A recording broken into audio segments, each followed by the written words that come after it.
आज का ये एपिसोड शुरू करने से पहले एक छोटी सी बात। क्या आप भी अपना पॉडकास्ट बनाने की सोच रहे हैं? तो एंकर ट्राई कीजिए। ये पॉडकास्ट बनाने का सबसे आसान तरीका है। नंबर 1, ये फ्री है। नंबर 2, इसमें कई सारे ऐसे टूल्स हैं जो आपको अपने फोन और कंप्यूटर पर रिकॉर्ड और एडिट करने की फैसिलिटी देते हैं।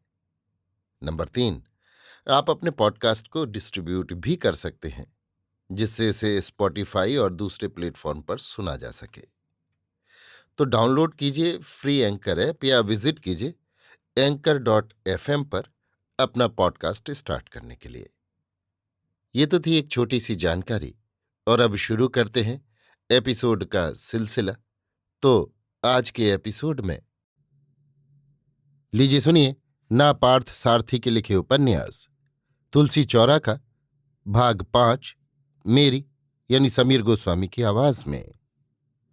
श्रीमठ के शंकर मंगलम उत्तराधिकारी पंडित विश्वेश्वर शर्मा के प्रमुख कार्यों में एक कार्य मठ की जमीन को बटाई पर उठाना भी है। उस शाम पट्टेदारों की बैठक बुलाई गई है। इसी बैठक में या अगली बैठक में बटाई तय करनी होगी।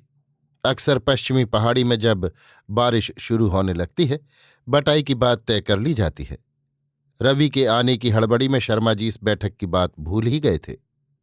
रवि कमली के साथ जब पार्वती और कुमार जाने लगे, श्रीमठ के कारिंदे ने आकर उन्हें याद दिला दिया।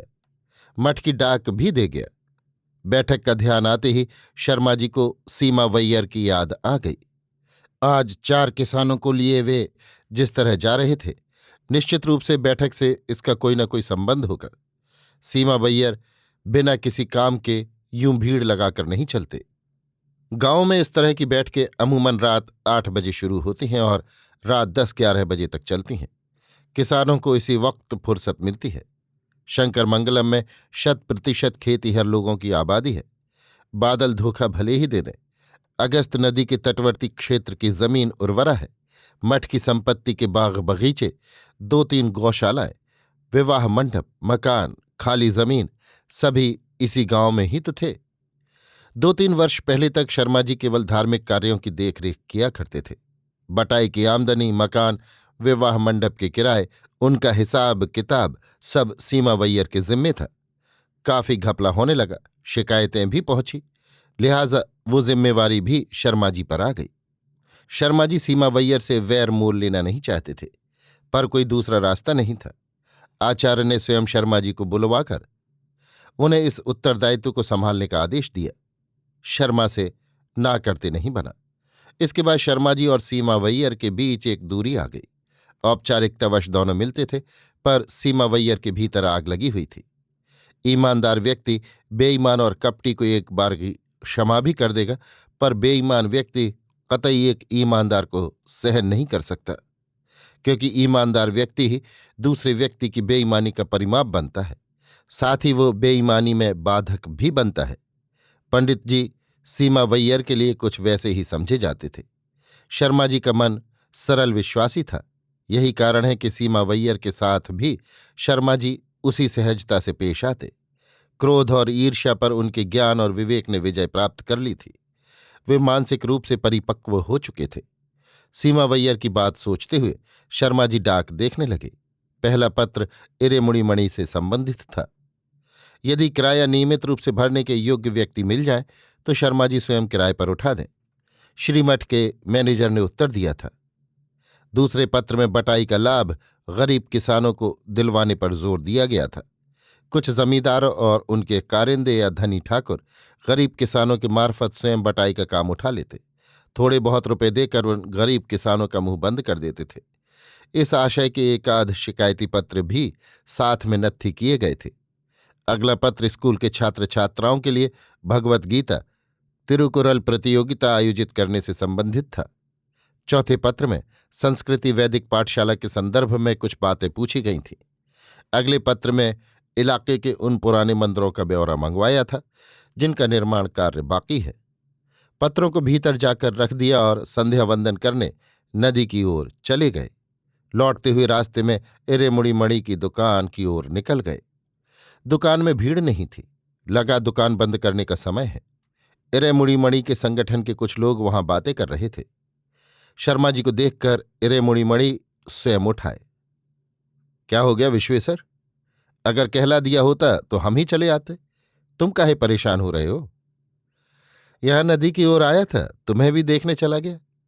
इस जमीन के बारे में मठ का उत्तर आ गया। क्या लिखा है? लिखा है कि किराया वक्त पर भरने वाला व्यक्ति हो। तो तुम्हें क्या लगता है मैं भर सकता हूं? इरेमुड़ी मणि हंस पड़े। विश्वास का क्या, कल आना तय कर लेंगे। शर्मा जी चलने लगे तो उन्हें रोककर इरेमुड़ी मणि बोले, कल आ जाऊंगा, वहीं तय कर लेंगे। एक मिनट ठहरो, एक जरूरी बात बतानी थी। कहो, शर्मा जी ने कहा। इरेमुड़ी मणि ने भीतर देखकर आवाज लगाई, मलर कोड़ी, इधर आना बिटिया। काले रंग की सूती साड़ी पहने एक युवती बाहर निकल आई। सांवला रंग था उसका, पर तीखे नाक नक्श थे। ये मलर कोड़ी है, यहाँ के अंतोनी प्राथमिक पाठशाला में टीचर है। हमारे संगठन की सक्रिय कार्यकर्ता है। 18 साल पहले हमारे यहाँ जो सुधारवादी सम्मेलन हुआ था ना, तब ये साल भर की रही होगी। इसका नाम नेताजी ने ही रखा था। खैर वो तो पुरानी बातें हैं, पर मैं जो कहना चाहता हूं वो कोई दूसरी ही बात है। शाम को ये घर लौटती है तो सीमा वैयर की अमराई से होकर लौटना पड़ता है। एक आध दिन इससे छेड़छाड़ भी की थी। एक दिन तो इसका हाथ ही पकड़ लिया।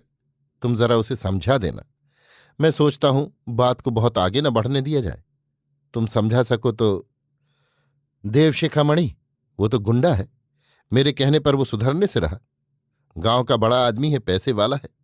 आज शाम को 4 किसानों के साथ जरी का उत्तरीय पहने ऐसी शान से चला जा रहा था कि बस पूछ रहा था रवि के बारे में।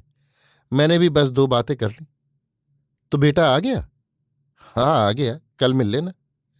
वो कुछ प्रेम व्रेम का जो चक्कर था, वो क्या हुआ? चक्कर भी साथ लाया है, देख लेना ना आकर। ऐसे क्यों कह रहे हो यार? उसकी जिंदगी में तुम काहे टांग अड़ा रहे हो?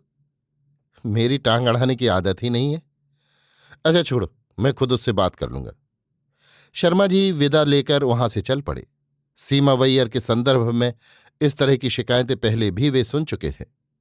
गढ़ी हुई प्रतिमा की तरह सुंदर मलर कोडी के साथ उन्होंने बदतमीजी की होगी, इसमें कोई संदेह की गुंजाइश नहीं है। सीमा वैयर तो छुट्टी साण है। उनकी वजह से गांव का नाम बदनाम हो रहा है। कई जगह मुंह की खा चुके हैं, पर अभी तक अक्ल नहीं आई। इन्हीं कारणों से सीमा वैयर के हाथों से मठ के तमाम अधिकार छीन लिए गए थे। पर सीमा वैयर को अपनी गलतियों का एहसास तक नहीं होता। उन्हें तो हमेशा यही लगता रहा कि शर्मा जी ने उनके खिलाफ साजिश की है और अधिकार हथिया लिए हैं। इंसान बाज वक्त कामुक भी हो सकता है, पर हमेशा कामुक की तरह फिरता पशु इंसान कैसे हो सकता है? नीति श्लोक में कहा गया है। शर्मा जी को श्लोक याद आया। सीमा वैयर की तरह यदि उच्च वर्ग में कुछ गंदे लोग पैदा होते रहे तो इरेमुड़ी मणि जैसे लोगों को भी उन्हें सुधारने के लिए निम्न वर्ग में जन्म लेना होगा। शर्मा जी यूं दिया बाती के बाद पका हुआ भोजन नहीं करते। गाय का दूध और 2 केले, यही उनका रात्रि भोजन है। अपना भोजन समाप्त कर वे श्रीमठ के विवाह मंडप की ओर चल दिए। ये बैठक वहीं होनी थी। बटाई का बही खाता, मठ के काम आए पत्र दोनों को ही झोले में डाल लिया। रास्ते में वेणु काका का घर पड़ता था। वहां की जगमगाहट और सड़क पर लगी कारों को देखकर उन्हें लगा कि रवि और कमली को घर लौटने में 11 बज जाएंगे। श्रीमठ विवाह मंडप के पास गली में वो मुड़ने लगे तो सामने से आता एक किसान रुक गया। सिर के अंगूछे को कमर में बांध लिया और बोला, सरकार आज बटाई की बैठक नहीं है क्या? फिर कब आए कि परे? किसने कहा कि आज बैठक नहीं है? बैठक आज ही है, चलो मेरे साथ। पर सीमा वैयर कहत रहे कि आज नहीं है। तू चल मेरे साथ। शर्मा जी विवाह मंडप के अंदर गए। वहां आमतौर पर लगने वाली भीड़ नहीं थी। केवल सीमा वैयर और उनके 4-5 खास किसान बैठे हुए थे। आसपास के 18 गांव से बटाई के लिए किसान आया करते थे और आज एक भी नहीं आए। ये अविश्वसनीय बात लगी। मरवन बांग्ला, नत्तम पाड़ी, आनंद कौकय, अलंका समुद्रम, आसपास के इन गांवों से भी कोई नहीं आया। आइए पंडित जी, आज तो भीड़ ही नहीं है, काम जल्दी निपट जाएगा। सीमा वैयर ने उत्साह के साथ आवाज लगाई। उन्हें लगा होगा कि इस बार सस्ते में वे पट्टीदारी ले लेंगे। शर्मा जी को उनकी चाल समझ में आ गई। आप क्षमा करें सीमा वैयर, श्रीमठ के आदेशानुसार आसपास के 18 गांवों के लोगों के सामने ही बैठक होनी है। तो इसका मतलब यह हुआ कि 3-4 गांवों से जो लोग आए हैं उन्हें अपमानित करके भिजवा दिया जाए, क्यों? इनमें कैसा मान अपमान? श्रीमठ के आदेश की अवहेलना मैं नहीं कर सकता। मेरे जमाने में तो ऐसा नहीं होता था, काम जल्दी निपटा लिया जाता था। शर्मा जी ने कोई उत्तर नहीं दिया। कारिंदे को बुलवाकर अगले सप्ताह इसी दिन फिर बैठक के आदेश देकर आसपास के 18 गांवों में मुनादी करवाने को कह दिया। वे लौटे तो कामाक्षी ओसारे पर बैठे मीनाक्षी दादी से बतिया रही थी। दादी कमली के बारे में पूछताछ कर रही थी। कामाक्षी जाने क्या कहती, पर शर्मा जी इसी बीच सीढ़ियां चढ़कर भीतर आ गए। वे लोग नहीं आए? किन्हें पूछ रहे हैं? वही जो पार्टी में गए हैं। नहीं, अभी तो देर लगेगी, इतनी जल्दी कहाँ लौटेंगे? शर्मा जी के आते ही दादी उठकर चली गई। आधे घंटे में पार्वती और कुमार अकेले ही लौटे। क्यों, वे लोग कहाँ रह गए? बाबूजी, पार्टी में एस्टेट मालिक शारंगपाणी नायडू आए थे।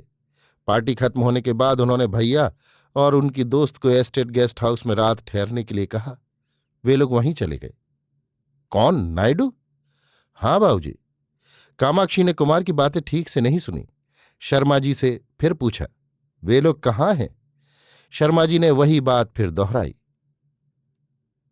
अभी आप सुन रहे थे नापार्थ सारथी के लिखे उपन्यास तुलसी चौरा का भाग 5 मेरी यानी समीर गोस्वामी की आवाज में।